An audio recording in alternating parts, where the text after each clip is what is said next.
they say all men are created equal. Shot! Master! I'll pull out the Glock! Full of suffering, succotash, son! One of your nuts is hanging out of your shorts. Real glass! You have a father, but your father's dead. Hi everyone, welcome back to the Too Sweet podcast with Lucy and Estelle, and it's Thursday. We're here to review Dynamite, and tomorrow's Friday and we're off to London for Forbidden Door weekend. Estelle, how are you feeling? I mean, yeah, it's just crazy. It's finally here, the weekend, bank holiday weekend, Forbidden Door. I mean, even just watching the show last night was just surreal with it being in Glasgow. The crowd was great, the vibes were great. Yeah, absolutely. I just can't believe that, like, it was bizarre to me, like, seeing people live tweet it, people who I followed and stuff, when it was happening at the time, and then watching it back today, knowing that the wrestlers are in this country, some of them might be in London right now. It's just like, it's mind blowing. It's come around so fast, and I know we've said it like week on week, but it really has come around super, super fast. And Dynamite was so fun. You know, we kind of expected it with it being in Glasgow, and obviously the go home show for Forbidden Door, like they pull out all the stops, but I just thought it was absolutely brilliant. Yeah, it just felt like a really big like party, just laugh and just really relaxed. Like they just knew that like, oh, we're here and it's all about the vibe and how the crowd are feeling, and it just didn't feel very like uptight, but I mean that in the best kind of way. It was a bit daft at points, a bit funny, a bit silly, just crazy, but it just went with it, and that was the great part about it. And yeah, it definitely built up the hype for this Sunday for me in many different ways. I'm feeling really great about the show. Yeah, me too. I was sat there watching it, just being like, "Oh, I'm really excited to see that person. Oh, I'm really excited to see that match." Like, I just wouldn't show up, because Ian was sat next to me, and I was like, "Oh, I'm dead excited." I just wouldn't, probably being really annoying, and also everyone at work today who's asking me, "What are you doing at the weekend?" I was like, You're like, I can't wait. I bet you couldn't concentrate today. Luckily, I had the day off because I would Nice. just be like, I was shaking though when I worked yesterday because I was working while it was being taped. So obviously it was Yeah, taped and then it showed even in the UK at 1 a.m. So I caught the first hour of it, and then I watched the second hour today because it was 2 a.m. and I was a bit sleepy. But even that was so weird. I was like, this is so wrong. Like I'm at work and this event is going yeah, on right right. now, and it's just strange. Yeah, exactly. And also as well, so they did the Ring of Honor taping, And and collage. yeah, so if they do that next year, I might have to go because that's great value for money. You're getting like three shows in one hit. Also, some, well, I say some. I only know one British independent talent who debuted like sort of properly on Ring of Honor was Alexis Falcon, who is a fantastic wrestler, and I've worked with him many times. So it was very surreal when that tweet came up on my timeline. I wasn't expecting it at all because I kind of forgotten that it was happening, and it was just a picture of her in a Ring of Honor ring. It was just so crazy and awesome and very surreal just to see that. So I can't imagine how surreal it was for her. So, I mean, she definitely doesn't listen to this podcast, but congratulations, Alexis Falcon. That's amazing. And I love that. That's one of the awesome things about when a company comes over to the UK and they do like tryouts and things. Um, Seeing people you know on TV and that is awesome. Well, slight collision spoiler, but they even had Isla Dawn Oh debut yes, yes, I as forgot about well, her. which is Yeah. quite cool. She's Scottish, isn't she? Yes. That would make sense. I was like, she's Scottish or Irish, but I was like, it made more sense if she's Scottish. But yeah, that's pretty cool. I'm not sure exactly how I feel about it. Like, I'm not like I've seen a bit of her like on NXT, but it was one of those signings where I was like, But then I guess it is for like the women's division, and the women's division is on like a forward moving momentum, and the way they've been debuting the women's been really good. So I'm actually quite looking forward to seeing what they do with her going forward. They also had what do you call him? Ace, Austin Ace from TNA debuting. That was the previous Collision before this one as well. Uh, So plenty of oh, okay. interesting signings going Yeah. forward. I know a lot of people are really high on him. He's pretty cool in the ring for I sure. believe So that I think Mark Andrews wrestled too, but I think he just did a like a jobber sort of role, although I could be wrong. Um, I'm sure I read that somewhere, but I haven't actually seen evidence of that. But I believe so. He was with TNA, so interesting. so many shows coming up as well. Eve on the Saturday. Yeah, Is it Progress yeah, Friday? Progress, Rev Pro. Um, I think there might be a Riot Cabaret show, although I'm not 100% sure about that. Um, yeah, there's a lot of indie wrestling going on, and in particular, Rev Pro really pulled the cat out of the bag. I mean, that's not the right metaphor, but you know what I mean. With like announcing matches just this week, it's crazy to me that they'd only announced these this week. Um, Surely, like you would have wanted to announce them as soon as possible to shift as many tickets, but I'm not a promoter, so who am I to judge? But Blue Panther versus Chris Ridgway, that's going to be a fucking banger. Tanahashi is wrestling. Yeah, I Mercedes saw is that. wrestling. That's insane. It's absolutely insane.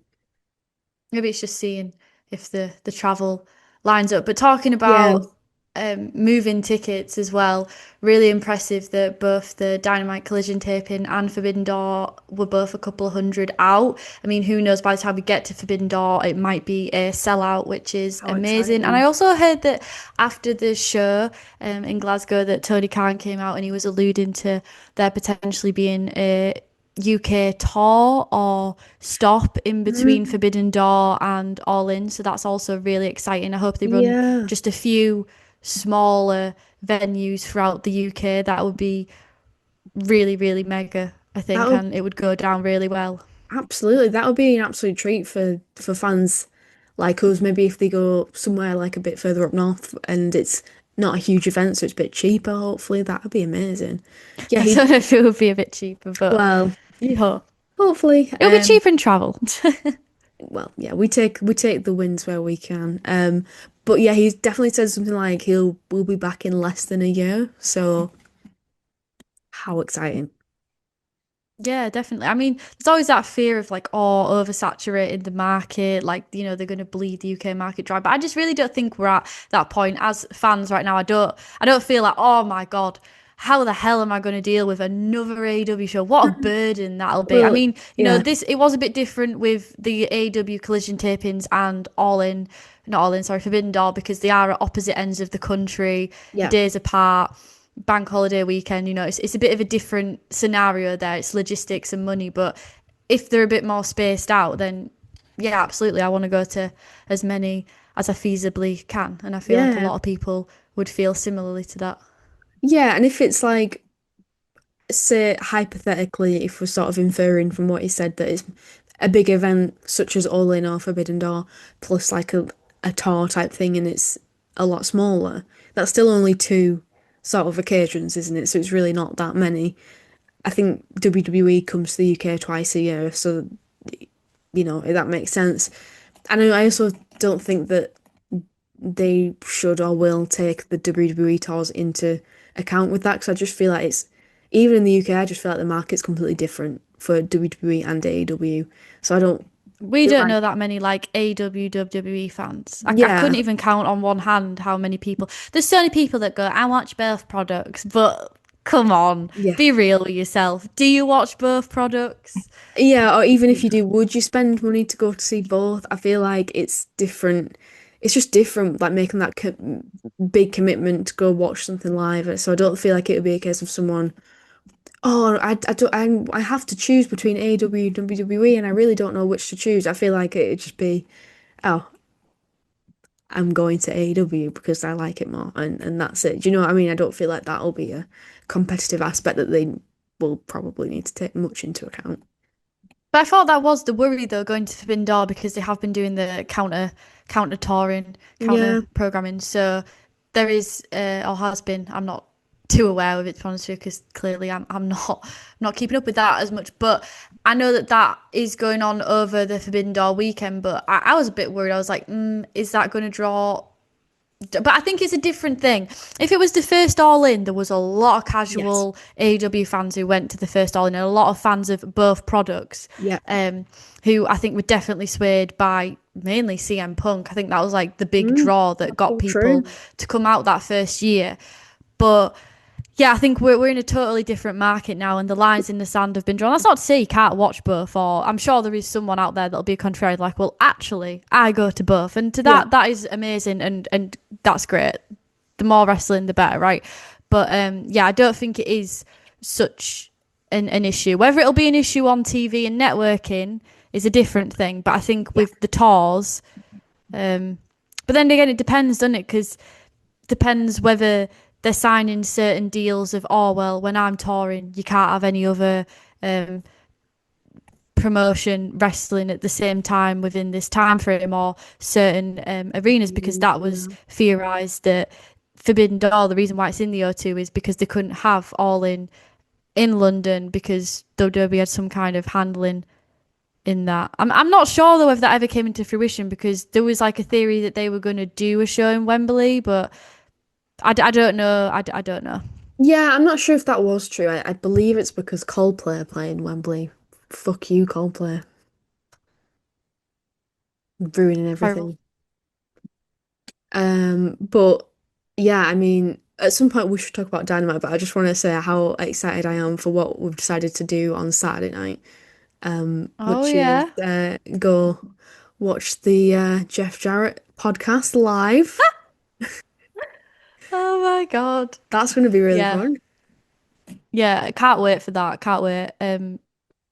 We did something very similar last year. We went to Nigel's Magic Show, which we will be seeing because we're off to the after party again this year. We've got lots of fun stuff lined up, and we'll include as much as we can for the vlog. Obviously, I don't think we'll be able to film inside the pub while Jeff Jarrett's talking, but we'll definitely do a review afterwards and break it down, what it was like, our reactions, sort of thing. But I love Jeff Jarrett, and I love hearing him talk about the business side of things, his like mindset, especially like with his history of like being primed to be a promoter and raise a promoter, and then his history running promotions, and sometimes he has some spicy takes on current events. So I'm really looking forward to that as well. Yeah, for sure. Yeah, me too. Good spot from yourself. That'll be a lot of Yeah. fun. Yeah, so we are going to get into Dynamite now. So the Hydra looking really good, and it was Wow, amazing to we're see. packed. It wasn't until someone pointed out, it's like, this is Dynamite. Like, this isn't a pay per view, because it was literally an American pay per view size crowd for Yes, just it a was. Yeah. Dynamite. And Yeah. I'm so used to seeing small scale Dynamite that I didn't even notice that. For the first hour while I was watching it live, even though it wasn't live, I had like the Reddit live stream comments up. So it was very funny seeing people's reactions. Yeah, someone pointed that out, and I was like, fuck, I never even thought about that. But yeah, Yeah. crazy. I saw a screenshot from TikTok. Someone had like posted a clip of how big the arena was and saying like this is an AEW show, they've drawn this many people, and someone in the comments was like, this is edited, it's a WWE event. This is the level of delusion we're at, guys. And they were like, look, because it says rated R superstar on Edge's gear. It's WWE, they've just edited the logo. So yeah. Wow. So to start with, it was just Danielson was just there. Like, I clicked on the stream started, and he was just there. Before the What music a even played, it's like fucking halfway down the guy. ramp. I was like, oh my God, Taz, he was not present. He's not going to be present for Forbidden Door either, unfortunately. But Danielson is standing in, so it was great to see him come out, have that moment with the fans, and Yeah. he was looking so happy, and he was amazing on commentary. Yes, he I'd love to was. see him sort of fulfill that role in future, definitely, because he brought just such a level of passion and just vibrancy. And not that I love the three man of Shivani, not Shivani, Excalibur, and Taz. I think they're great. I think they play off each other, but they've got like a very like kind of chill bantery report, Yep. which is like great, but then you don't have that like impassioned sort of voice pacing through. So it was really refreshing to have Danielson on commentary, I thought. I completely agree. It was almost like having a fan A on fan. commentary. Yeah. Oh my God, we share the same brain cell. But in like a just because of the level of passion that he brought, like you said, like the energy, he was so into it. He was so unglued. It was like he was just watching at home and he was just talking, like he was just reacting, which is fantastic. But also with that, he brought obviously like all of his smarts and his wrestling knowledge to that, which made it genuinely really interesting to listen to him. And obviously, as a wrestler, he knows what what it takes to like put a wrestler over on commentary and what it takes to tell a story. So he was just absolutely excellent, especially in the FTR versus Brodido match. Like he was so into it. Yeah. So to start with, we had the Osprey and Mox face to face, with Osprey coming out first. He had a little vent, and then we got a sausage roll chant, a mentioning of Greg's, But which he could only he's happen he in slagged UK. off the vegan sausage roll. I was like, that's a bit offensive, William. No need. No need for that. And he practiced some wrestling gratitude, and he talks about his injuries that he sustained.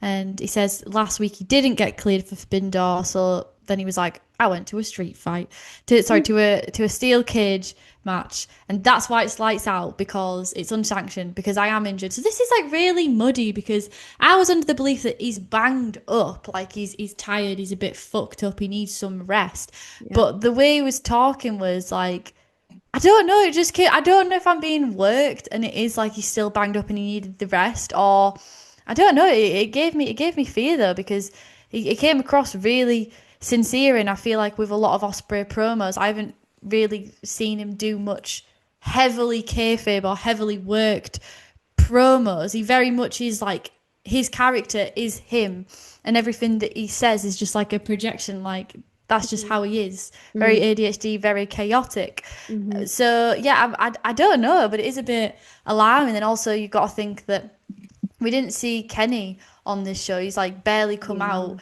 or Ibushi.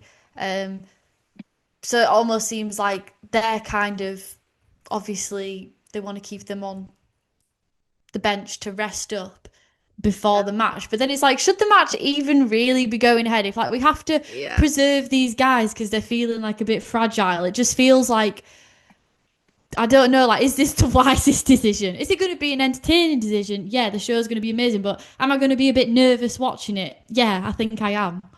Absolutely. I mean, we had this conversation last week, didn't we? And I was like, I'm just convinced that Will actually is hurt, and I believe there's been a report that's come out today that says he does definitely need neck surgery in the very near future.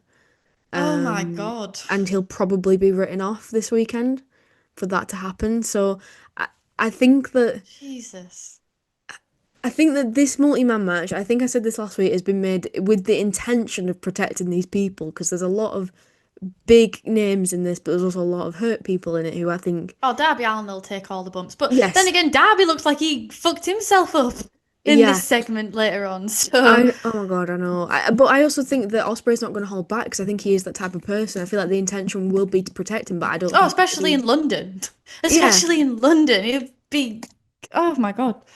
I understand from Osprey's point of view that he would want to hold it out as long as possible before getting this surgery, if this is true, and like, fight at Forbidden Door. From his perspective, I understand that. But yeah, it'll be a tense match, I think. But I think with the stipulation, there is the potential for it to maybe an easy ride for the people it needs to be an easy ride for without looking shit or being boring. So yeah, I think it'll be very tense, but I do think it'll be a good match. Yeah, I hope so. And maybe it's, you're thinking, if Osprey is going to get written off, is it going to be a Death Rider win? And then you can do Yeah. Darby, Mox, All Out, and then that concludes the Death Riders stuff really nicely. Yeah. Again, I'm not being down on it, but again, adding to the predictability potentially of the card. But then again, also if the lights out, because there was a lot of debate we still don't know who's headline, who's going to main event, because Yeah. you'd think this is going to be the main event because it's lights out, it's unsanctioned, therefore it should go on after the show. But Hmm. at first I was thinking, oh, that's a great idea because the MJF Hangman stuff's going to be predictable. So you send them home, crowd home with a big brawl, a big chaotic fight. But then I'm thinking if it's a Death Riders win, Maybe not the best way to send everyone home. yeah, so I don't know how they're going to do it. I'm sure it's going to be great and really well done.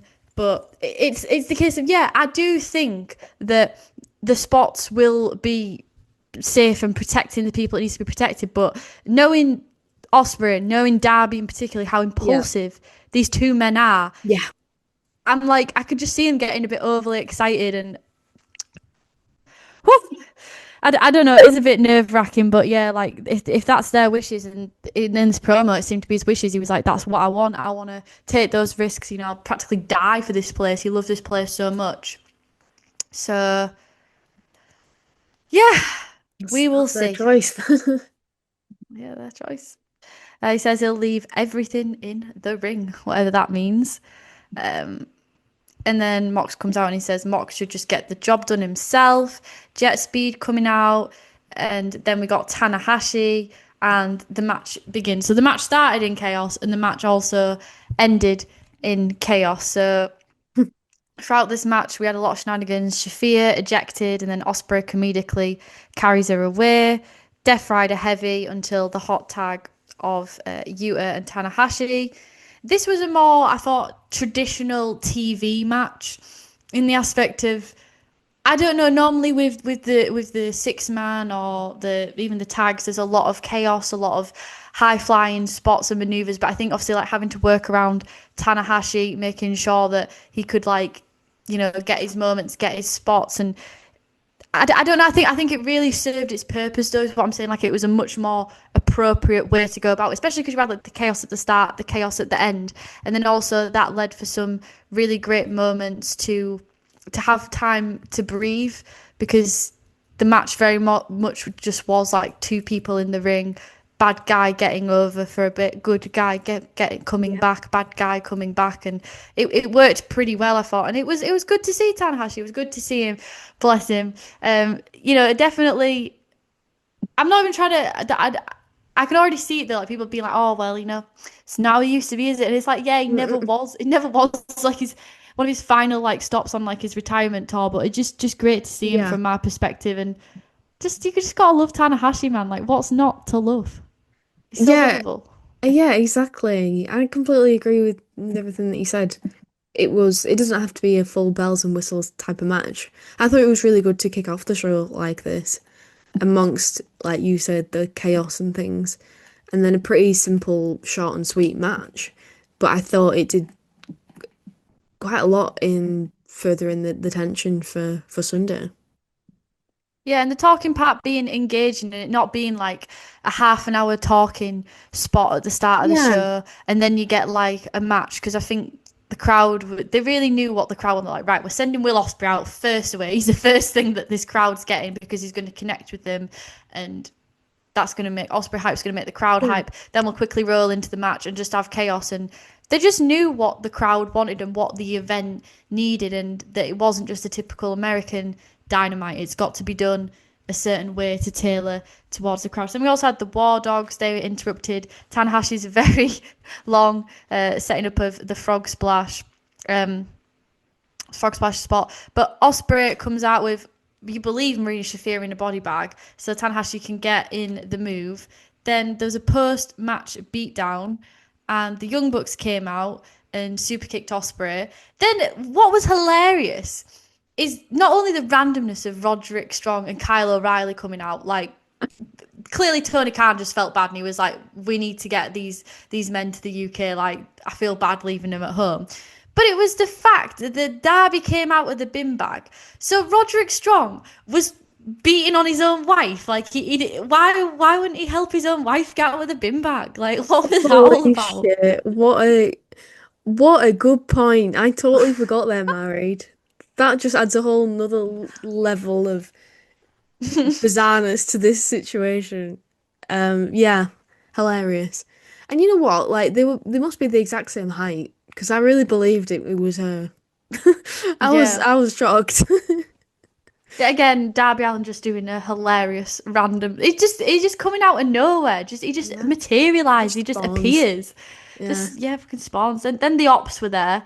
Then there was some brawling into the crowd, and Darby did a coffin drop, which the camera barely caught, which is such a shame and such a Darby Allin thing, and because it's such like high risk move, and then the camera barely catches it. Speaking of barely catching it, it felt like hardly anyone on the floor caught him because it just seemed like he just plummeted to the floor, and then I can't remember who it was. Someone. Uh, it might have been Osprey just was trying to like hold him up, but he couldn't stand up. He was like he looked crippled. I was like, Jesus Christ, we haven't even made it to steel cage. What the hell are you doing, man?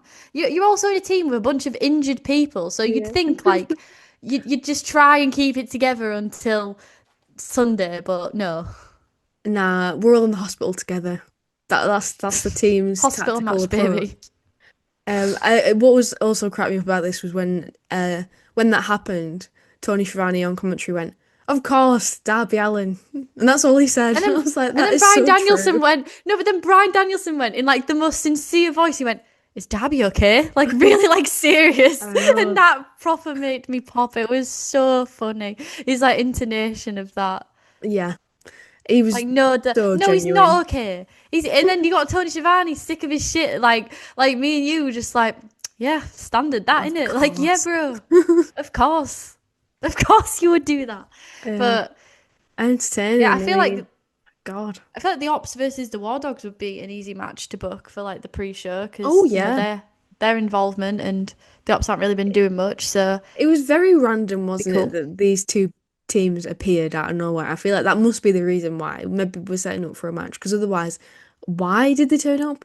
What stakes do the War Dogs have in the fucking Death Rider storyline, other than Gabe Kidd? Like, that's a bit of a tenuous grasp on it, and you've just got fucking Robbie X showing up, And the claiming, Ops who haven't given a fuck about the yeah, Death Riders in I months mean, because I was literally like, why the fuck are they called the Ops? And then suddenly they saw the War Dogs yeah, and they were like, nah, bro, nah. it's because they obviously listen to the podcast and like, shit, Estelle's right. We need to prove her wrong. Yeah. And also, very interesting, there was minimal involvement from Danielson because you would Yeah, think, at the right. very least, like the Death Riders would get in his face. And I don't think it should have come Yeah. to blows because I think Danielson Yeah. is probably going to get involved in the match on Sunday. I also think Eddie Kingston will get involved on Oh, Sunday. I think there'll be a exciting. lot of fun run ins. So maybe they're trying to hold off on any interaction so it feels even more shocking. Yeah. But yeah, I felt like there could have been like a little pie face, a bit of disrespect, a bit of shit talking, just a bit of something. But no, there was none of that. Well, at least because Mox like walked straight past him when he walked to the ring. I thought he would at least like glance at him or something, but he completely no-sold it. That's probably deliberate from Mox, to be fair, but yeah. And also Danielson sort of said on commentary it was difficult for him to watch and stuff, and obviously he added a lot to the story just being there. But I don't know. I feel like I had something else to say, but it doesn't matter. Yeah, so just absolute, just madness. Everyone running out, but I thought it really worked well for where they were. People want to see as many wrestlers as they can for the money they've paid, Yeah. and the purpose of the show is like people in that crowd will be having a drink and they're wanting to get amped up for the show on Sunday. And I think, you know, no matter how you dice it, the opening part of this show really did that, and it really built excitement towards the match, and it also added some stakes with Osprey and his injury, and I think it really cleared up because obviously Mark's like me, we're like, well, I don't believe him, so he was like, well, you better fucking believe me. So yeah, I thought it was well done. Yeah. No matter what the truth is with the Osprey situation, he's played it very, very well because Well, I believe it now, so no yeah, matter what, I'm exactly. like, I'm Exactly. scared, Osprey, you win. Then we had an MJF and Hangman video package for their talky talk that was going to happen later tonight. Then we had a Shivani interview with Cope and Christian. This was hilarious because Copeland came out and the pyro didn't work. So that was really funny. And then he fucked up because, like, these fans, there was a kid, right, that wanted a hug. So he gave the kid a hug. Then there were these people that were trying to take it too far. They were trying to pull him into a hug and stuff. And he wasn't having that. So then I think he was just freaked out and they just ran into the ring. And then he stood there because obviously they wanted to do the whole sing along thing. But they had the whole second verse to get through before we got to the chorus to then do the a cappella on. It was such a shit show.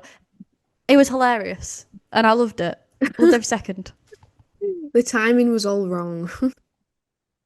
You know, some people hate cringe, like, oh, I hate cringe, like, it makes me cringe. I love cringe. I thrive off of cringe. It delights me. I don't know what that says about you as a person, to be fair. Yeah, probably some fucked up psychology there, but it's just the way he went and he was like emoting, ready for it, and it didn't come. And then someone put a great comment on Reddit, like, all the pyro went into business for itself, and that just had me like fucking creasing. I just it just got me. The whole thing. Wrestling fans are hilarious. But yeah, then we had Christian coming down and he was firing off and Cup's like, the fuck, taking the mic out of his hand, like, no, this is not how we're doing it, like, calm down. So he's like, let me conduct my business. And it is really great, I think, how it seemed like they were doing, I had a complaint about that. He was like, all of a sudden he's hugging Copeland and he's like a completely different person. But I'm glad that they've gone down the route where he is still a heel and is still self-motivated. I think that will erode and through time he will have a proper face turn. But yeah, I really enjoyed that. It's far more interesting and I think heel/face dynamic tag teams are so entertaining and so funny. So I think there's more potential that way when it's and also, like, there's more depth to his character because, like you said, it didn't really make sense for him to suddenly change his tune. So yeah, it just makes it all the more compelling and all the more like interesting to watch. Like it'll pay off long term for being invested in it because you assume that it'll have a nice payoff. So yeah. Yeah, and then obviously get the comedy, as you're saying, when you get that face and the heel together, and he's like, he may be an asshole, but sometimes you need one, and he's mine, and yeah, it was quite endearing. So then he's asked Christian, "Have you found yourself?" And he's like, "I'm perfect, and I don't want to change." He said, "Yeah, I which found again is myself. hilarious. I looked deep inside myself, and I realized I don't need to change a damn thing. I'm perfect the way I am." It's just like, I love that message of self-love. Me and Cope are on the same page, but we're writing in the same book. And he described it as a necessary reunion. Copeland's got issues with FTR. Christian's got issues with the patriarchy. So, yeah, we had a handshake. And then we had this brilliant camp. Well. And then we have Kip and Shayna with the fucking matching smoky eyes. It's just so high camp. It's so, and I think as well, it being in the UK, it just stands out. Like, American wrestling never feels more American. Like, they feel so American when they're in the UK. Do you know what I mean? There's just something about it. Like, I feel like there's like a level of awareness that I just kind of accept it when it's in America, but then seeing it in like a UK venue and just well, like, it just Especially Glasgow. I don't know. It's just making me fucking crease, man. Especially Glasgow of all places. Yeah. So we had Nick Wayne with his crutches because he is not going to be present, unfortunately, for the match on Sunday. He's another one who's injured. God, they're racking up the injuries out of the roster. And I loved Nick Wayne's promo, and I just love Nick Wayne. Loved him since the start, since he first appeared. I think he gets better and better. And one thing that I think of every time I see a Nick Wayne is I just get so excited for the future of the product. Like, imagine one day when we've got Kyle Fletcher and Nick Wayne fighting for the world title in, like, I don't know, 10 years. Mm-hmm. Yeah. Future's bright, man. Like, holy shit. Gonna. Future is bright. Yeah, absolutely. And then I don't know why I found this whole segment so funny. Nick Wade then goes, "I am always one step ahead. Like Nick Avocado, when he's like, I am always 2 steps ahead. I was like, you totally stole that from that, but that was so funny. Because then we got a video of Luchasaurus in some kind of facility. And I don't know if you noticed, but it shot to someone in a black jean jacket, hooking him up. Jack Perry, baby. Oh, fuck yeah. Fuck yeah. I've called this last week. I said it. I said it was happening. Not to shit on Luchasaurus, though. Luchasaurus come back and was like really cool in and of itself, but I am like a Yeah. Jack Perry girly through and through. So any crumbs, I'm taking them off the plate and eating them. Take them off So the yeah, floor, not like.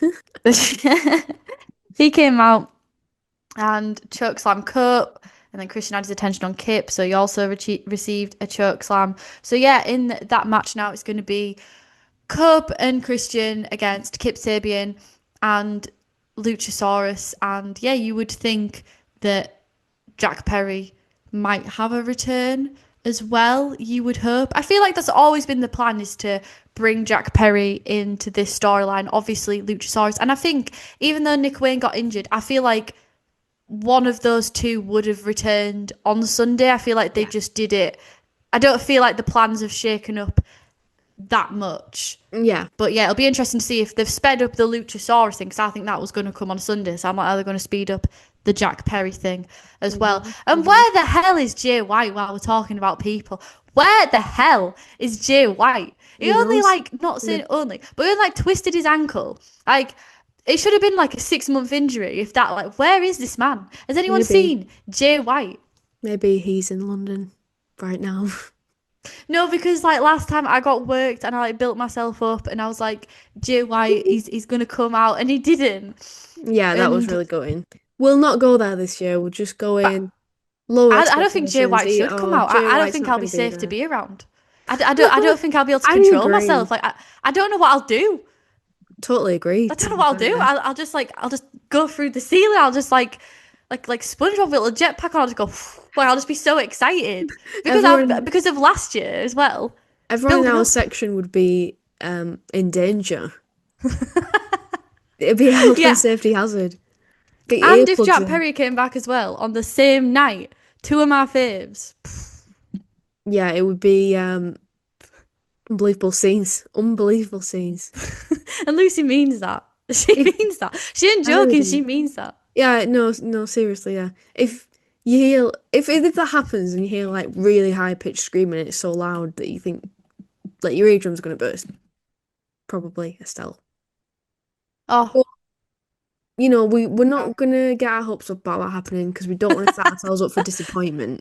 and where's Takeshita as well? Oh, all these people. Sorry, I am grateful. I do have wrestling gratitude. I know there's already so many great people on the card, but it does make you sad, doesn't it, to think about the people who are on the sidelines. I feel like shit for Nick Wayne. That's a really shit situation for him, but I think they've probably made the best out of a shit situation. Chicken salad out of chicken shit. I like that. And they can pull it apart for a bit longer, because then Christian, he wants to get his hands on Nick Wayne. He hasn't got on his hands on Nick Wayne, and they can build to a match. But yeah, it's a shame, like, because that's a huge show that he's gonna miss. But this was fun, really fun. This was really fun, and to say how down on it we were last week, like, oh, fucking Christian and Copeland, who can be arsed with these two? And then they came out and they pulled it it out the bag. Yeah, they switched it up. They did a good job. Then we had Briscoe. I'm going to find and kill MJF. That didn't go particularly well. Then we had Ricochet about to shoot a promo. And MJF was so funny. He was like, bald people freak me out. He was like, when I think about getting bald myself, I want to throw up with nausea. It's like, Jesus Christ. Dramatic as ever. And then he's like, why don't we find Mark Briscoe and Ricochet? Ricochet? Who's Ricochet? Ricochet agreed. Stop, I just took a sip out of my drink. And it nearly came out my nose, man. Ricochet, is that Ricochet and Big Show in a tag team, man? I love that. Okay.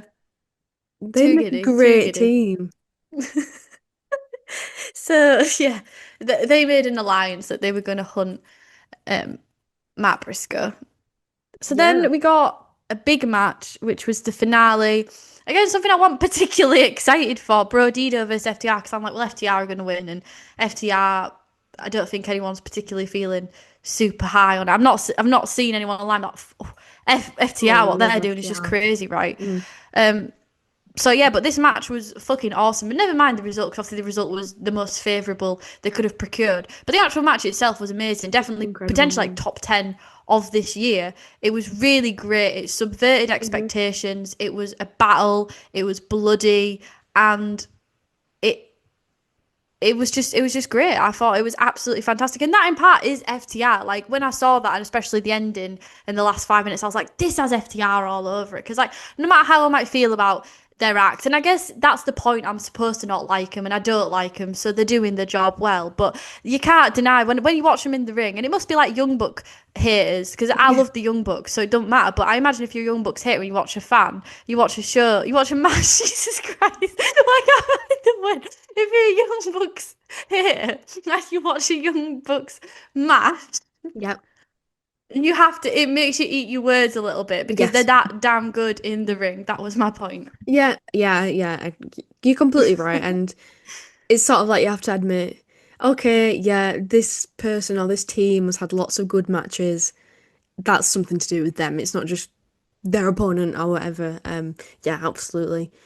It was, they are just good heels. The way that, Brodito would build up any sort of momentum and it'd be like a lot of fun and really exciting, and FTR would just cut it off straight away, like in the beginning, being great heels. And then, yeah, so it didn't feel like a long match, but it was, which is just a testament to how like fun it was. And then it started picking up towards the end. Really, excuse me, I was about to yawn then. Just getting exciting and building up the pace and becoming unpredictable and near falls towards the end. Yeah, definitely. And I also thought at the start, because we'd had the Copeland and Christian segment, I was like, well, FTR are definitely winning as well. Like, they're definitely a lock in, because they're obviously building Cope and Christian, which everyone's known since forever, so it's not a big revelation, but they're going to build them as a tag team. FTR are going to win the tag titles, da da da. And then having them on before, it was like, oh, okay, they're a definite lock in. And we had the Hurt Syndicate watching on as well. Dax trying to use the chairs, and just this part was just ridiculously hilarious as well, because he was just throwing him straight at the ref. Like he was just throwing it at the ref to catch. Like not even what Not even what trying was the point? to be sneaky, just there you go, catch. And pretty impressive catches, to be fair. Brody had a very strong showing, very over. Love how Hmm. organic it is as well. They haven't. Yes. It's just been two guys that have gotten themselves over, and then they've gotten together, and then they're super over. There's been no Yeah. big storyline to get them together. There's been no building up and seeing them all the time. Not like Jet Speed. I'm not saying Jet Speed aren't good, but like with Jet Speed, they've had a bit more of a help to get over. I think like the booking has definitely helped him. Yes. But with Brodito, it's very natural, and the crowd has just taken to him, and it's Yes. fantastic to see. It's one of the best examples of I guess you say, tag team of convenience or like circumstance um, in a long time. They're great together. Yeah. Um. Yeah. So then we had them, as you said, they were getting a lot of momentum in, and then here come FTR. Brody falls into a cheap shot, but then it turns out to be some kind of pipe that Stokely had up his sleeves Yeah, that turns the tides. I did think that Uh, that was a bit unclear, like what he actually hit him with. I felt like that yeah, was a because we bit never got the reveal easy. of what it No, was. no, it was just like Comms had to comms say it. saying it. Yeah, we didn't actually see what that was, so that was a bit strange. Kind of seemed like he just hit him with his broken arm, and you'd think that surely that would be the weakest shot in the world. Why would that hurt? But yeah, Yeah, he was yeah, absolutely totally. busted open. Yeah, he got a lot of colour. And then we had Bandito launching out from the apron, and then part of the overlay of his face mask was taken off. some really thoughts, some really fun spots, some really Some really thoughts. thoughts. I I agree. can't. I don't know what They're is all wrong with me. thoughts. Some really fun spots playing the crowd, the chops in the corner. And I thought Dax sold this really well because he had like his legs sort of trembling on the rope. Just details, man, just Yeah. details. They have very great attention to details. Brody choking Cash out and Bandido countering Dax off the top rope, which I thought was going to be the ending. I mean, they were really great at subverting expectations because these are finishes that are kind of AEW style finishes, right? Like, how many times have we seen in a tag or a six man that choke out spot or in a submission? And how often do we see that? And to see that as a near fall, I thought was really innovative and different and fun. I think that was part of what FTR do very well. They do a lot of things that are different and you don't expect it, and they subvert your expectations. Yeah, so then we had the 5 minutes remaining announcement. And at that point, it did plant the seed for me. Okay, we're doing a triple threat. But it wasn't until that point. And Yeah, also, those first same. 25 minutes flew by. Yes, absolutely. Yeah, at that point, you kind it seems kind of obvious that that's what they're doing. Um, I will say that love Brian Danielson, but as it was approaching like last 30 seconds, I think he was a little bit too smart on commentary. He was like, "Oh, they need to get inside the ring. Why are they not getting inside the ring?" When they clearly were stalling for time. And I feel like that made it all the more obvious. And I'm absolutely not a slight on Brian Danielson, but you know what I mean. Just that sort of, oh, what are they doing? I feel like this is a mistake. Why aren't they rushing to try and get the win? And it's like, okay, because clearly they're trying they don't want to meet the time limit. That's why. Yeah, but I do feel like the desperation of the wrestlers themselves and them playing up on that desperation really it still made me doubt though, because at that point, yes, the triple threat seed had been planted, but at that point I was really rooting and really like getting into it and like, oh, I really Yeah, me hope, too. because I thought maybe this is a work as well, and maybe then FTR are gonna win anyways, just as a Yeah, massive fuck you. So I yeah, still had fear right up until the last, yeah, like say 30 seconds when it was very obvious what they were trying to do, but when it happened, didn't take away from how satisfying it was to see. So we had yeah, we had FTR grabbing a table, setting that up, and then Cash going into the table as the match ended. He sort of did like a tope, I that was believe, so bloody awesome. into it, and it was literally just as the bell went. So just really well executed. Um, and then there was like a post match bit where Bandido got the pin, but obviously didn't, because it was over, and then we had the announcement that it was going to be a triple threat. If I was going to be nitpicky, I didn't really need the Bandido, because I feel like the crescendo of him Yeah, going into the table, that was like the high point, and then they yeah, could have just announced this is going to be a triple threat. I feel like they kind of dragged it out a bit, like the way they produced that. I would have just preferred it to just be a bit tighter. yeah. But Well, that's again, fair. nothing, no massive complaints there. And then Bobby and Shelton coming out, which also has made a lot of people theorize that they actually might be dropping the belts, because it being a triple threat means you don't have to pin the Hurt Syndicate. That's exactly what I think. I think it's the perfect opportunity for them to maybe lose them, have someone else have a reign, and then maybe they pick them up again in the future at some point. I do think that it seems a bit of a cop out. Like they don't have to be pinned to lose them, but it makes logical sense. But then what do they do afterwards is my question. Something with Max, maybe. I thought that I feel ship had like that's not. sailed. I don't feel like that's fully played out yet. I guess unless Max gets the title, because that's the only way I Yeah, could see it happening, is because Lashley said that he wants to go after the world title. Because obviously, I can't see Lashley winning the world title before Max. I can't really see a universe where that exists. But then Hangman seems like he's going to have quite a long reign. But then that's leading me to believe that maybe because we're all being smarky, we're all being like, oh, well, MJF, he's going to lose, he's going to lose. What if he doesn't? Because I know this is getting a bit ahead of myself, but he's not going to cash in the contract, so he's still going to have the contract. So what if he loses the match? Some kind of fallout happens post match, he cashes in and then wins the belt. Yes, I feel like that could happen. And yeah, let's talk a bit more about that. Well, I guess it's the next segment, so we might as well talk about it now. I've seen people theorizing online that perhaps he will lose the match, like you said, cash in, like you said, but then lose again. And then it'll like Ooh. hit complete rock bottom. And that'll be and then there'll be some of this. This is not an original thought of mine. I can't remember who to give credit to for it, but they basically said that'll like mirror Hangman's journey, like he'll hit rock bottom, but instead of doing some self-reflection, having the courage and bravery to like become better after that, he actually just becomes an even worse, more evil, darker version of himself. Which I love the idea of that.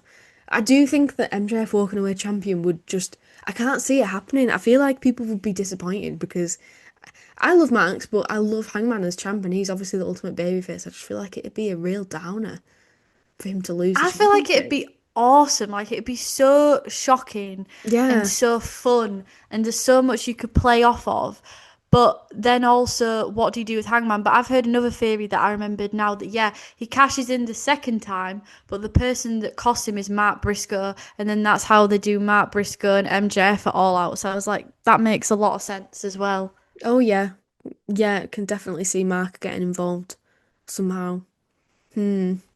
Hmm. So I feel like even though we know the ending, we know that it's predictable. At least like they put some stuff around it that you don't know how they're going to get Yes. to the outcome, or Not so predictable after all. they've done a good job. This episode's done a really good job at taking what's predictable and making it a bit more spicier. So credit to them all for doing that. Yeah, I completely agree. I think this is just excellent in like taking our expectations, what we thought was going to happen, and just flipping it sort of on its head. I loved this next segment with MJF and Hangman. I thought it was so compelling. I thought it was so clever. I mean, I just absolutely loved it. And yeah, Yeah, it was great. So MJF's yeah, sorry, Hangman comes out first, and then we have MJF's music playing, but no appearance. Shivani gets a message and he says something bad will happen if he leaves the ring because Max has a video message, but he's got to stay in the ring for it to play. This was very well done, very well sold, and yeah, played out because by Shivani, I thought. they thought through like the holes that people watching would poke in this, and they've covered them all up. They've glued up all the holes. Do you know what I mean? Like, oh, why wouldn't Hangman just run backstage and save him? Do Yeah. you know what I mean? Yeah, and also I think it makes it feel less lazy than I mean, it's good because it gets heat for him, but the crowd there, they really want to see MJF. They were singing along to his song. Granted, I think Yeah. 90% of the people there will be there on Sunday, so they will get to see him. But it's a good way of like the way the segment played out and the excitement and the thrill of it. And Tony Schiavone, it kind of made it a bit less cheap than him because I thought he was just going to come on video and be like, "Ha, you schmucks think I'd come to Glasgow? You're all pores." But you know, it Oh was my a God, bit. that's so I true. feel like it didn't piss the crowd off. Not that that's like a bad thing because it's good to piss the crowd off, but I feel like it kept the crowd like happy, if that makes Yeah, sense. yeah, absolutely. And so, so he had Matt Briscoe basically bound and gagged. And at this point, I'm thinking, well, he's obviously going to threaten Matt Briscoe and say to give Hangman an ultimatum, like, oh, you better give me what I want or I'm going to hurt him. Which I thought, well, I think Matt Briscoe can take it. He's a tough guy. Hangman, don't give in. But then he got out this massive, like, jerry can of bloody petrol and was pouring it all over him. And suddenly it just went up a notch. And then again, it's like another sort of layer of it being believable and logical that Hangman really would give in to that. Because you truly believe that number one Max is a psycho and he would do something like that. and you do believe that Hangman would want to save his friend, and it's just seemed like a very extreme situation. And I just felt like so it's so much better than any other like the other possibility I was thinking was, oh, I'm gonna beat him up, and it's just like that's stupid, that's cheap. This just felt like just so much more extreme. Yeah, do you remember that one where it's like Jack Perry got taken hostage? I think it was Jack Perry, and the beat up was so bad, like it was just so Yeah, unbelievable. Um, but yeah, and I also have amnesia, so I fucking forgot that he'd even made a deal with Ricochet yeah, right. and that Matt Briscoe was looking for him ready for it. So I was like, fucking hell, all right, that this is happening, and yeah, the gasoline, it made it very believable, and also the fact that you could then tie it into being like, oh well, you all like it when Hangman sets fire to shit, so why are they good when I do it? And I thought, yeah, that's brilliant. And again, MJF did nothing wrong. I wish I had that T-shirt to wear on Sunday, even though I am sporting a Hangman top. I wish I could like cut both of them in half and like fuse them together to represent both of them. Get the But sewing yeah, he's machine so out. fucking right. He's so right. It's like you like one of them people Uh, who goes to a football match and they have a half and half scarf. It's like team versus team. Yeah, go well, sports. I can't be unhappy no matter who wins. You know, that's the great part about it. Yeah, that's a good way to It's look like at it. the angel on my shoulder says Hangman, but the devil on my shoulder says MJF just for the chaos. Yeah, yeah, yeah. Totally, totally understandable. But as much as I love Max, I'm all in on the Hangman propaganda. I'm just like, I love you. You're a wholesome man, and I just want you to be happy all the time. So yeah, the ultimatum that he gave him, he said the title can change with a DQ, a count out, and he doesn't have to use the contract. So this is really fun, really interesting. They'll definitely play into this. There'll be spots where there's DQs and count outs, and well, there won't be any count outs, but you know what I mean. There'll be lots Yeah, of chaos outside the ring. It'll be bloody. It'll be violent, and yeah, that I think that adds to the match and gives it some necessary spice. But the big thing is that he doesn't have to use the contract. When me and you were talking about how funny it is that Tony Khan instantly didn't want to fucking deal with these contracts, but then it's yes. like he backpedaled and was like, actually, this is a good story device. I I would think like it's to use it. been really clever the way they've done that. They've really again just completely switched up on us and pulled a sneaky because it was the story was great already, but then it's like these two are just both master manipulators of each other, and it's just snip snap like. But I go in either way, and then yeah, it's MJF who's ended up on top, and I just thought I found that really unpredictable and unexpected.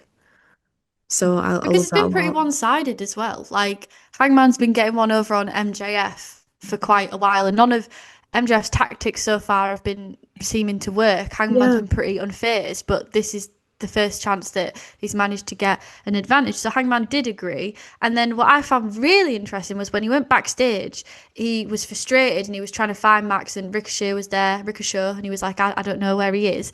But then He the looked thing that really absolutely stood out to me, pathetic. When yeah, sorry, when Hangman held him up against the wall, what a pathetic little man. Sorry, continue. but the thing that stood out to me was that he punched a security guard. And I was like, no, MJF's won because he's gotten him Yeah, to that point of yeah, anger where he's not seeing clearly. He's not thinking about who he's hurting because that isn't the real Hangman Adam Page. Hangman Adam Page is a man that he keeps his, when he likes to, you know, emotional regulation and thinking clearly and logically and acting with morals and ethics. And I was like, no, like you're better than that. I was like, yeah. fuck, man. That's Mhm. crazy. And I really liked it when they went to commentary and Danielson said, "Oh, MJF thinks that Hangman is at his weakest when he's angry," and Danielson said, "I disagree. I think he's at his most dangerous when he's angry." So, just a lovely little extra tidbit to that. Yeah, for sure. And it also just makes you worry because, like I say, there's going to be a lot of risks and high maneuvers and violence because, especially with the no DQ rule. But now with a pissed off hangman in the mix, you think ain't going to be good. Oh, imagine if the title changes on a DQ, man. Because isn't that the stipulation is that like the title can change on a disqualification or a count out. So what if Yeah, Max gets Hangman like really angry and he disqualifies himself. That'd be so shit, wouldn't it? That's not going to happen. No, but I think they'll play That'll into be that. Like he'll be teased. like picking up yeah, it'll be teased. It'll be teased. Um, but yeah, anything else to add on that segment, or can we move on? No, let's move on. So, the main event was Monet Athena versus Alex Windsor and Tony Storm. And this was really great. These women have been working well together for the past few weeks. And yeah, this is a mega, mega match. So, awesome that that crowd got to see it. I'm very jealous seeing all these four ladies together, and I really liked at the Yeah. start. Monet and Athena trying to work together, I think, was the most fun thing because both of these women have super egos, and Hmm. neither one were willing to compromise. So that was fucking brilliant. Hmm. And I thought like both teams looked, they were just great together. Like their dynamics were so different, like between the two teams, but they were just just great teams. Really entertaining. I just loved it. And I'm jealous that people got to see this too. Awesome that it was the main event as well. Yeah. And very well deserved. I mean, the pop Tony Storm got, I think, might have been the loudest all night. Yeah, yeah, People absolutely. were going crazy for her, and she was playing it up as well. She did a little fat bastard cameo for the crowd. Got to send the crowd happy, home happy. Lots going on here, and I liked how they knew how to just give us enough Mercedes and Tony, and enough Tony and Athena, and enough Mercedes and Alex Windsor. It never felt like they were giving too much ahead of Sunday, Yeah. and it was just perfectly balanced. And I really like the way that Mercedes acts when, especially when she's not in control of the situation and Tony Storm's coming Mm, onto her, and just the discomfort and the anxiety and how much that contrasts with her CEO persona and her coming yeah. out being all cocky and all this. But the only person that can really shake her is Tony Storm and the women's title, because she doesn't own that and she didn't get that, and so she's got all these titles. I think that story is really well done and continues to be played out well. Yeah, it's great that it's able to play out in the background of things so that there's other stories like in the foreground that are taking focus. But they'll always be a part of each other's story, and maybe we'll revisit it one day, and this is sort of keeping it hot if that does happen. And even if it doesn't, it's still great. Yeah. Um and also this match was not afraid to do high stakes maneuvers. It Oh my kept the God, thrill yeah. up, which I think obviously it's a bit nerve wracking when it's a go home show, but also it's the final match. I mean, I know they had collision afterwards, but the final match of the go home show for Forbidden Door. So yeah, like you do have to raise the stakes. But my God, like when Athena did the tope into the comms Oh desk, these my women were going God. all for it. She absolutely cracked her head on the comms desk. That was a brutal spot. And then instantly after that, she just got straight up and bloody powerbombed Tony Storm on the floor. Yeah, it was crazy. And then we had Windsor and Mercedes with the hot tag.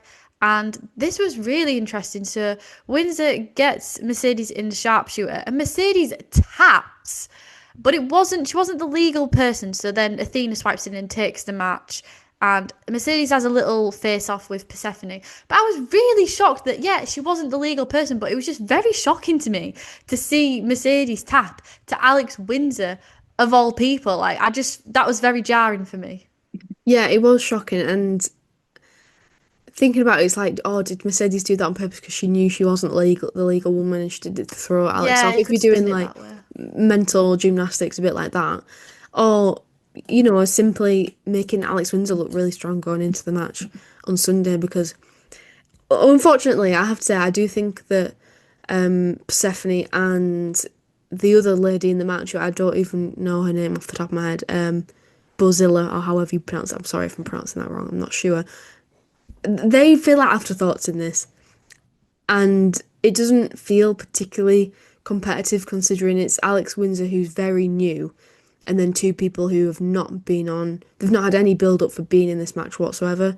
So I do think it was important for Alex Windsor to have a good showing tonight to That's make true. it feel at least a bit competitive. I just think that some it's just missed the mark with building up for this match, unfortunately. I don't think it's not the wrestler's fault. I just think it's I don't know what's happened, just circumstance perhaps. And that's why they keep like, but you forget about it because you've seen you keep these all the women are being sold together. So you're seeing Mercedes interacting with Tony Storm, and Yeah. you're seeing it with Athena, and so it's kind of a bit of smoke and mirrors because you're not deep in the match. You're not really thinking about that too Yeah. hardly. But I guess it was good that we did get to see Persephone at least, and I hope Yeah, at that least she was Bozilla there. they feature on Collision. I will not be watching Collision because I will be watching Jeff Jarrett Yeah. instead. Um, which so So yeah, real. it's not really going to make a difference whether she does or she doesn't. But yeah, I agree. Leaving it till the last week to feature him with cameos or whatever, it's not enough. And yeah, it's scheduling. And it's difficult with international talent, and it's difficult when it's a tournament and it's a four-way, and maybe the promotions themselves didn't even know who they were going to send over until this week. But it's not good enough. It's like, okay, then we shouldn't be doing this because it's Yeah, right. not Exactly. it's not like you need to at least feature. It doesn't need to be a massive build, fucking hell, but you need to at least feature the other women on TV. But then I guess it's a good thing because it's like then you put in the most amount of stock and the most amount of momentum into Alex Windsor, who, when all is said and done and the match is done and dusted, these are the two women, Mercedes and Alex Windsor, who are going to be on your weekly programming. So Mm. I guess from Tony Khan's perspective, it might also be, well, I want to put more effort into just focusing on this set of women and Alex Windsor rather than giving the time, because obviously the women have limited time Mm-mm. to these other two ladies because they're not on my payroll. Yeah, I do think that's a big part of probably. Um, I just think that this match has probably been seen as I don't want to say cheap, but that's kind of what I'm getting at, a way of making Forbidden Door feel a bit more forbidden and just, oh well, Mercedes has Yeah. got so many championships around the world, she'd be perfect for this. Let's get let's get a Mexican person, a Japanese person, and a British person in, and it's just that's the amount of thought that's gone into it and not much more.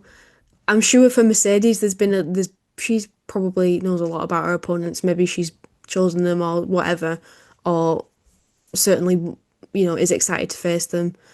But as viewers, I don't feel like we're excited to see them because we don't know anything about them. And yeah, I could go away and research them, and I bet they're awesome, and I bet it's going to be a brilliant match.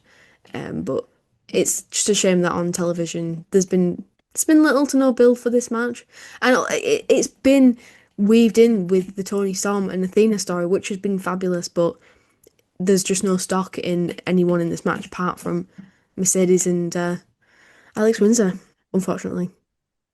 And I think as well, if this is going to be most likely the buffer match, the toilet break match, it's just going to show even more how Mm. little stock they've kind of put into it. But yeah, in ring it probably will be quite fun, but the level of investment is is not very high. And I think if you want to make it more forbiddeny, maybe make it a bit more localized, maybe just zone in on indie British wrestling. Yeah. Um, and Oh, there's so many amazing women out in this country who could have been fantastic in that spot. I mean, clearly Mercedes knows the Rev Pro roster quite well because she's wrestled there a few times. She had some great opponents there. Could have been, I don't know, could have been Kanji and because Sapphire Reed. because then at least like the British audience might be more familiar with them. Mhm. I'm sure there is still people who are familiar with these other two ladies because it's like, well, I guess if you're keeping up with Rev Pro, maybe you are keeping up with Stardom, maybe you are keeping up with Triple CML. But yeah, it is what it is. It is what it is. So that was the show. We're gonna rate the show and then we're gonna do our predictions for the pay-per-view. So I would rate the show a 9. Yeah, I agree with the 9. I would maybe even push it upwards to a 9.5. I mean, you can. you can put it up to 9.5. But I'm just like, I don't know. Like, I don't know. You think there's something holding it back from getting to a 9.5? Yeah, but then it's one of those where you start thinking it and you're like, well, what is it that's What? holding it back? Yeah, And I don't know. I think. Yeah, I know. I get what you're saying though, because I think that there's been better Dynamites this year where it's been like I feel like this one's been very exciting because of obviously Forbidden Door, but like they've done very well in building for that specifically. It's been quite story heavy. Whereas there's been other better collisions, Dynamites where it's been very much a lot of storytelling, but with more wrestling that's been like better. Not that the wrestling on this show was bad, but I don't know. I can't. Maybe I'm not making any sense. I'm kind of talking in circles. I'm not sure. No, no. It's like, yeah, there has been better Dynamites. So I'm like, I'm gonna sweep in and try and save this, but I'm not saving this. But maybe I think for me, maybe a 9.25 is more where I'm at. Okay. There was a lot of good things. Okay, so the tag match was phenomenal, and the women's match, and it to me, this Dynamite, right? It was chaotic, it was fun, it was long entrances and just soaking up the vibe, Yeah. and but I do think there is still like some nitpicky things if you look closer Yeah. where I'm like I just don't 9.5 feel 9.25 is on a 9 is not a low number, but it No, just it's not. in my heart and my gut it feels more right than a 9.5. Yeah, I can go with that. I can go with that. We can meet in the middle. Sounds fair. Okay. So let's do So predictions. predictions. I've got it up here, so I'll read it out. So the first one I'm going to do is Cope and Christian Cage versus Kip Sabian and Luchasaurus. Um, if I you know what? I always get Nick Wayne and Kyle Fletcher mixed up for some reason. I was about to say Kyle Fletcher. If Nick Wayne was in this match, it'd be a bit more Fletcher difficult. just randomly wins the match that he's not even fucking in. If if Nick Wayne was in this match, it'd be a bit more difficult to predict for me, but I think that Adam Copeland and Christian are going to win. But it's Luchasaurus's return. And what if Yeah, Jack Perry comes back? Because I was thinking Jack Perry's 100% coming back. Whose side is it going to be on? But then with that video package, it looked like Jack Perry. So I'm thinking, especially if Shayna's on the outside as well. That's like yeah, that's that's a true. decent amount of people to level them out. And I feel like the patriarch. I guess the patriarch haven't really been overcome because it's like, yes, well, they didn't have Nick Wayne. Then that puts Nick Wayne over and it makes him seem really strong, which I guess would be a good thing. But it does just feel like they're just swatting him away really easily. And I understand that the real storyline is FTR, so the Christian stuff's just baggage. It feels like the patriarchy's just baggage, but yeah, I don't know. I just feel like. But then again, I don't know because it is Cope and Christian's first time back together, so it's like you Yeah. can't really have them lose, can you? Because you can't have them. No, you're right. Cope and Christian are going to win because you can't have them looking weak on their return match So together, you're changing your prediction. unless Jack Perry comes out. Your prediction can't have a caveat. It's got to be one or the other, I'm afraid. Yeah, I think Cope and Christian are going to win. Okay, I will cross that out then. Okay, next. Kyle Fletcher versus Hiromu Takahashi. Obviously, Kyle Fletcher is going to win this, but it's going to be absolutely solid. I think it's going to be the sleeper match. I think it's going to be most people's match of the night is going to be right. It's going to either be Tony Storm, Yeah, Athena, yeah. Hangman and Paige, MJF. I don't think people will have as their favorite because I think there's going to be a lot of fuckery around it. So I just don't think people will. My predictions are Tony, Athena, the cage match, or this is going to be the favourites. And people aren't going to think that. They're going to think, no, it's the other one's going to be MJF Hangman. But I'm telling you, this is going to absolutely slap if it's given the amount of time that it deserves. That That's is a big caveat. that is very good point. I think you're right, but yeah, it does deserve a solid chunk of time for them to really get into it. But I agree with your prediction. I don't think Kyle Fletcher is losing the TNT Championship.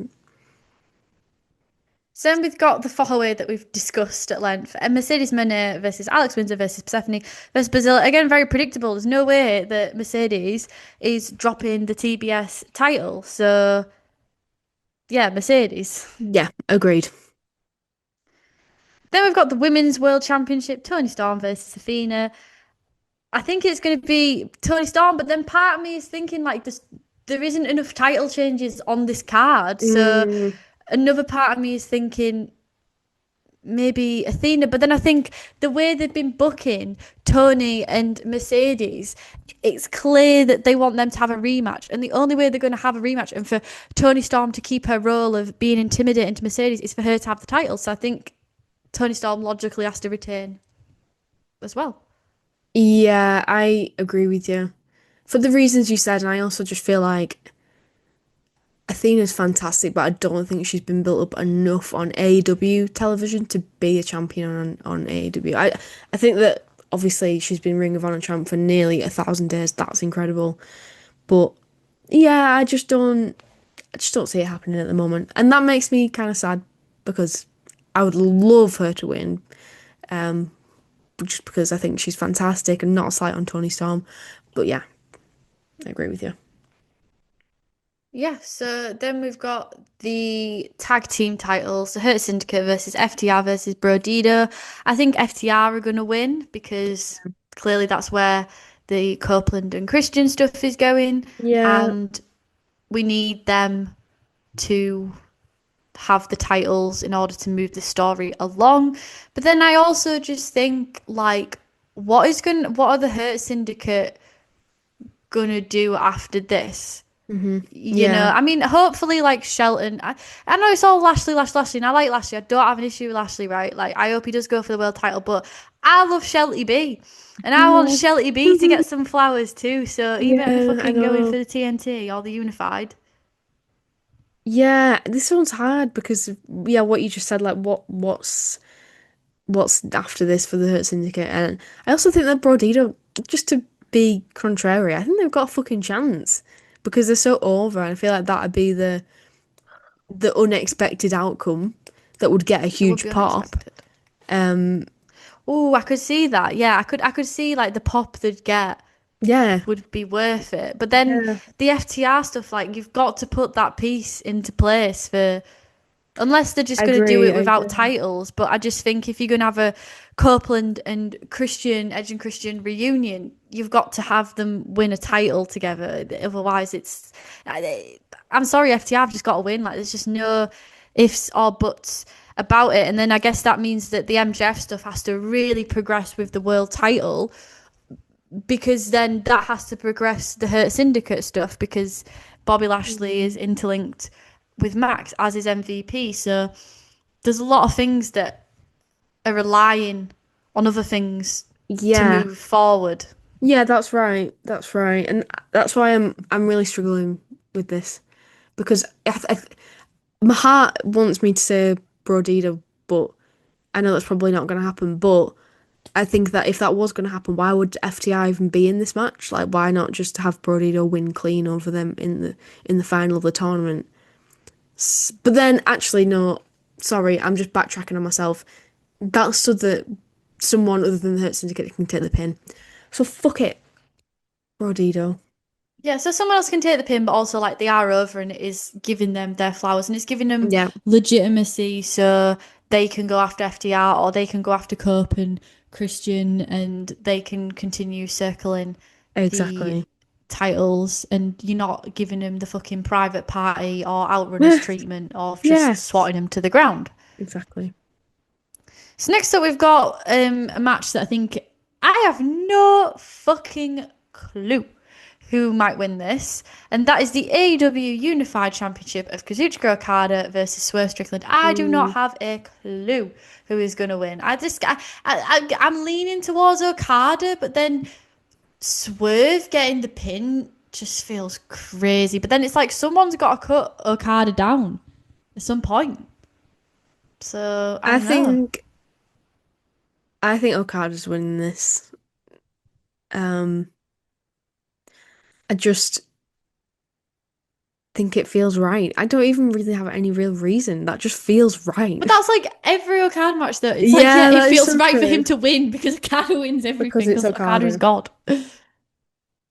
But I'm That is really very interested to true. see how they do it because it's got just Swerve getting beat clean because he's such a big guy on the roster. He's like top three MVP. He's that guy. So Yeah, seeing him get pinned is, I mean, yeah, that yeah. I'm would really be interested to see how this that would goes. be huge. What's your prediction, I'm Okada? I'm going with Okada as well, Yeah. but I'm like because it Yeah, feels right. But I'm like, but it also doesn't feel right. Swerve losing. I know, I know. I think this will be another sleeper. I feel like this maybe hasn't had absolutely loads of build in that people. I feel like it can easily get forgotten on a card with lots of huge stories because it hasn't really had a big dramatic angle behind it. So yeah, I'm really looking forward to it. And I think it'll come unexpectedly. I feel like we'll just be like, oh, forgot about this match. Yeah, so then we have the IWGP World Heavyweight Championship, Zack Sabre Jr. versus Nigel McGuinness. This is a Lucy dream It match. is. This is Jesus made for Christ. me. This one's for me only. Everyone close your eyes because this one's just for me. It's not for any of you. Yeah, it's literally like two of my wrestlers in my top 10. Like of current wrestlers, I would say these two are definitely in my top 10. So I'm so excited. I think that Zack Sabre Jr. is going to win. I don't think that Nigel's going to beat him for the IWGP World Heavyweight Championship, but um, I think that it'll be maybe not that clean cut because Daniel Garcia is going to be in Nigel's corner, so that could lead to something quite spicy. So yeah, Yeah, I can't wait. And this is going to be one that is absolutely going to deliver in ring because both of them have very complementary styles. And yeah. it's not often that you get that. I mean, we've seen Zack Sabre Jr. with Bryan Danielson many times. So, sometimes you do get that. But I do feel like with Zack Sabre Jr., the style he wrestles, it's not that many people that you compare him with that are going to flow and have the same cadence. But, There's you not know, many people who can match him for that level of talent. match his energy, Certainly, Nigel McGuinness is match 100% one his of those freak. people. Yeah, Yeah, it's going to slap. So, yeah, I agree. Obviously, Zack Sabre Jr. Then we got the lights out steel cage match, which on here they've listed before the World Championships. I'm thinking maybe this will happen before the world title. So Will Ospreay, Darby Allin, Hiroshi Tanahashi, and the Golden Lovers versus the Young Bucks, John Moxley, Claudio Castagnoli, and Gabe Kidd. And yeah, I'm leaning towards the baddies winning because Will Ospreay being written off. I know that can happen with the good guys winning, but I think, like as I said before, Darby Allin needs to have some more heat with John Moxley, and they just need to just build it up a little bit more before we get that match. So this is kind of the buffer for that, and yeah, I think this is going to be absolute chaos. I'm not anticipating any. Normally I do, and I'm disappointed every time. I'm not anticipating any Death Riders fallout or anything like that, but I am expecting Eddie Kingston running, and I am expecting something from Danielson, especially if he's on commentary. Like he's going to be right a great there. point. Like That's a great come point. on. Yeah, who is going to be? Because Taz has said like, yeah, we know he's not going to be there because like his health issues and stuff. It doesn't lend itself to the long haul flight. So who's going to be that other person on commentary? It could be Bryan Danielson. I don't think we know at this point. So They that announced would, that he's going to be for Forbidden Door, but yeah, you don't know whether he'd be swapped out. But if he's going to be there for Forbidden Door, he's not going to be swapped out for the fucking match where his past yeah, teammates were. No that'll. way, he's going to be there. Oh, there's gonna be a lot of drama in this, and I'm so here for it. I can't wait. I'm still holding out for maybe Yuta doing something of note. Um, I still don't understand why he's not in the match. Um, but I just don't think it makes any sense for this match to go on at any spot other than last because it should go on at the end of the show, right? Because it's lights out. We've talked about this already. So I think that it's going to be a good feel good moment because I do think they're going to want to send us home happy. That's my I prediction. don't. I'm thinking Justin Roberts is going to come out and he's going to be like, "This is a lights out match," and then I think And we're all like, what? the world title is because I think there's going to be fuckery and fallout from the world title, and I think it's going to be impactful, and I think that's the note they're going to want Yeah. to end on, and I do think that the heels are going to win the lights out steel cage match, so I don't think that the crowd will be happy. But yeah, I agree. The principle of lights out means it goes on at the end. But I think based on what's going to happen in the matches and the fallout that I predict, I think the world title will go on last. So this is another fun prediction. Predicting the card. Who's going to main event? I was just thinking that, like, what nerds we are and wrestling fans in general. We're just like so excited about what order the match is going to be in. That is sad. It's a sad It's little it's life. it's not sad. It's awesome. It's nerdy and it's brilliant.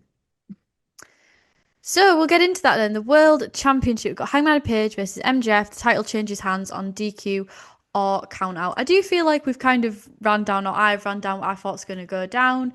I think that MJF is 100% losing the first match.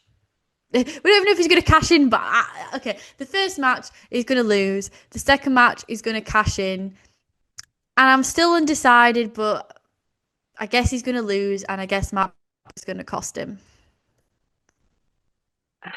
Yeah, I still don't know. I love the concept that I spoke about earlier.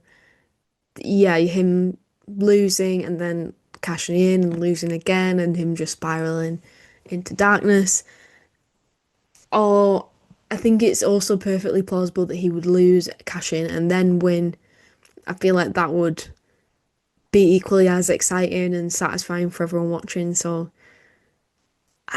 But I just feel like Hangman's reign has barely began, and it's such a big deal that when it started, that I just feel like, nah, it's not going to end so soon. That's the main thing that I'm basing this prediction off. I think Hangman's winning. I think Hangman is winning and walking out champion. I agree. I agree, but there's still a part of me that thinks MJF could take it, but then Yeah, it just fucks over same. Hangman too much because it's like, where the fuck? If it was anyone else champion, it's like, okay, but where does he go from that? Because all of his stories right now feel tied to the world title. Like, Yeah, obviously, we're going to do Swerve and Hangman again, that's tied to the title. We're going to do Osprey Hangman after Osprey got the respect of Hangman, Hangman got the respect of Osprey while fighting the Death Riders. That's going to come into fruition. There's so many things that yeah will be needed, but then I also think about the Hurt Syndicate, so I'm also like yeah. I'm really excited to see how they go about this because it's not clear, but clearly there's plans. I can tell there's plans. I can see the outline of them, but I can't see exactly what they are. So It's like it's yeah, like me when I don't have my glasses on. Like you can sort of see what's in the distance, but you can't quite see what it is. yeah, Um, and I love the way that they've been booking recently in the stories have played out this way, where it's like, oh well, if this person wins, then that means that this person, this other match could win. But then if this doesn't happen, then what does that mean for this other story? And it's very intricate in that sense. And there's a lot of things going on, and it does reward the viewer for being switched on and paying attention to the multiple different things that are going on, and you're always sort of on your toes because you're thinking about it's not predictable basically is what I'm trying to say. So I do think that's definitely an asset to AEW at the moment. It's just the way that they've been going about sort of multi-layered stories. I think it's been excellent. So that's all of the matches. That's all of our predictions. So that's it. That's gonna do it for the this week's episode of the podcast. Yeah, heading to London tomorrow, so we're gonna be vlogging and yeah, you will get to come along with us. So excited, can't bloody wait, especially having gone through the full card and just running down just how one good the matches are going to be and also like how unpredictable they are. So yeah, I'm feeling good. I'm feeling excited. Yeah, 100%. And it feels weird because it just feels like, oh, we've just filmed like a normal review and a normal prediction. But yeah, we are going to actually be there, traveling to London early tomorrow. So yeah, it's all go, go, go. Can't wait. And see you on the other side. That's all I've got to say, for better or for worse. See you on the other side. Yeah, I'll see you in London tomorrow, Stella. That's a crazy thought, isn't it? Yeah. So yeah, don't miss the vlog. Make sure you subscribe or follow. So, oh wait, I probably won't be uploading it to Spotify. If you're listening on Spotify, go subscribe on YouTube so that you can watch the vlog. And as always, thank you so much for listening. And don't forget to leave a like or a 5-star rating, etc. And let us know what you thought of our predictions. I'd be really interested to hear it. So, yeah, thank you, and we'll see you very soon. I must bid you adieu, goodbye, and good night, bad. I wish you died in the womb!